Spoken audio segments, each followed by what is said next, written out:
me, if you're planning to fill up your gas tank, you definitely want to do it sooner than later as prices continue to increase. We're here at an Esso gas station in Scarborough where when we got here 45 minutes ago, the price was $1.45.9 a liter, and it actually dropped down a cent to $1.44.9 a liter in the last 10 minutes. But across Toronto, we've seen a 6-cent increase where the average is now $1.44 a liter across the city. So that means filling up a typical 50-liter tank could cost a couple more dollars than it did just a few days ago. Analysts say there could be more increases coming. The increases are tied to rising oil prices globally, which make up the biggest portion of what we pay at the pump. This is due to the conflict in the Middle East and its impact on oil shipments. I spoke with Chief Petroleum Analyst from Enpro, Roger McKnight, who predicts gas could hit $1.70 a liter very soon. Here's more from him.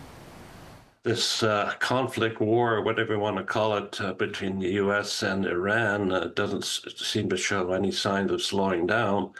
And suppliers of crude or shippers of crude are very nervous about trying to go through the Strait of Hormuz, where 25% of all crude actually flows. So that we're in a bit of a stalemate here, and the stalemate is causing prices just to go right through the roof, and I can't see anything slowing that down unless this war suddenly stops, and I can't see that suddenly happening.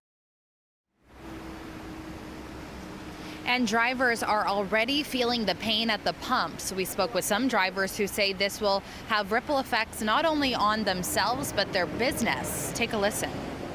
We're really starting to feel it as a small business owner. We're feeling the crunch, and unfortunately we're having to, add that onto the customer's bills. It's not something that we can substantiate. I'm not happy at all. 145, especially with what the inflation prices and everything, I can't cope.